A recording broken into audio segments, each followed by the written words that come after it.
Coach, good morning. How are you? I'm doing well. Thank you, as always, for joining us this morning. We're going to get right to questions, so we'll go to our first questions from Nathan Dean with the Savannah Morning News. Hey, Coach, how are you? I'm doing well. What you got? Well, just wanted to ask you about last year's Georgia Southern game. Everyone knows when you talk about last year's Arkansas State team, there's a before Georgia Southern and an after Georgia Southern. And you guys came back in the fourth quarter to win. You were facing an 0-5 season before that. Can you just reflect on, what that win meant to your season last year? Well, that was a huge turning point, obviously, just for us to have gone through the adversity we'd faced getting into that game and then to find a way to win it the way we did, coming down to the last, few seconds and really just a couple inches away from going either way. I think it kind of catapulted us into the rest of the conference play with a tremendous amount of confidence that we could overcome adversity, that we, there was still life in us and that we could just continue to improve and that we could find a way to win even if it wasn't really pretty. And I think just took a tremendous amount of strength and confidence from that night and how it went. And it really carried over into the next few weeks of conference play. And we got better and better each week, but sometimes you have to learn through that kind of environment, and you can't create that in practice. It just happens naturally, and you sometimes you're fortunate enough to respond and get the win and learn from a positive story, but at the same time, we've been through ones where we didn't, and that meant a lot to us last year. Yeah, so what were the major problems you had to identify in those first four games, and how did you get them fixed and turn around so quickly? Well, I think the nature of our football team and where we're at coming out of, being the fifth head coach in 5 years and all the different transitions and what our roster looked like when we got here, we've talked about this as staff. We've kind of been a transitional football team. We didn't have the luxury of just going in and recruiting all high school kids and redshirting a bunch of guys and growing them up for 3 and 4 and 5 years. We had to go in and fill gaps and holes, with 2-year players and transfers and all that. And so that's great in the sense that they're athletes and they look good on paper, but also that means your team's going to change a lot every couple of years. And we found ourselves really still trying to grow up and learn how to play together and communicate together.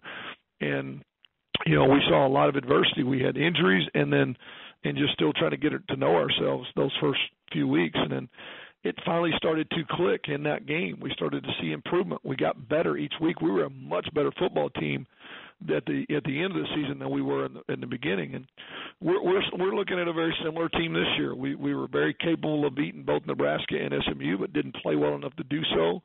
There's 40-plus new guys on this football team this year that have never played for us before, either transferred in or were signed and brought in or set a year last year to play. I mean, we're dealing with the same dynamic this year, and unfortunately, we've had to use non-conference play to get to know each other. And we come in with one more win this year, but not much. I mean, we're 1-2 and still trying to play our best football. And we catch Georgia Southern at virtually the same time 2 years in a row. Thanks, Nathan. We'll go to our next questions from Matt Roberson with the Jonesboro Sun. Hey, Coach. Good morning. How are you? Morning, Matt. Hey, can you give us an update on your quarterback situation with Justice? Yeah. He actually did went through the entire practice yesterday and felt pretty good. I mean, I only held him out of a few throws, but honestly, he threw most of the practice and moved around. Not that he felt great. I mean, there's still some soreness, but he did manage the practice and did not make it any worse and didn't get any worse. Talked to him this morning. He felt good, and we'll even go be a little bit more intense with him today. We're prepared to play with him. We're prepared to play without him. I think Logan Bonner's had a great week of work, really being able to prepare to be the guy that plays, and we're comfortable with that if that's the way it goes. But assuming there's no setbacks, I would expect that Justice is ready to go. He's looked better and better every day, and I think we've handled it in the right way physically just to make sure that he is able to heal and really be ready to go. And then next question, just you see the LSU Troy game? Were you able to watch it? And what's your impression, I guess, from? Well, I was excited for Troy and our league. I think we've been close and to getting that done, and other guys as well as well, and to see them to go in and take advantage of that opportunity and to get the win is huge for our league. We've been saying forever that on any given week our league can beat anybody. I called Neil and just congratulate him. He's a good friend of mine, and I was excited for them. And every time somebody in our league wins a game outside of conference play, it just proves a point that we've got really good football teams and good coaching in the Sun Belt. So we want it to be us. We're going to get there at some point. We haven't gotten it done yet, but we will. And I think Troy's that's just the first of many to come. This league gets better and better every day. Thank you, Matt. We have time for one final question from Luke Matheson with RedWolfReport.com. Hey, Coach, make it quick. Just what is the biggest challenge that Georgia Southern is going to present to you guys this week? Well, it's a tough environment to play in. To go, I mean, they've got great tradition and fan base, and so it's a tough environment. No easy way to get there. You can't just go straight in. So we got to drive and fly and drive and fly and drive. I mean, it's rough. But then, dealing with the triple option is unique for us. We did get a few extra days to work at it, but it's something that you don't see, and it's something you have to get ready for in a week, and it still won't look the same when our scout team runs it as it will when they do it. And then I think they're extremely athletic defensively. I think they can get in your face and play really competitive ball.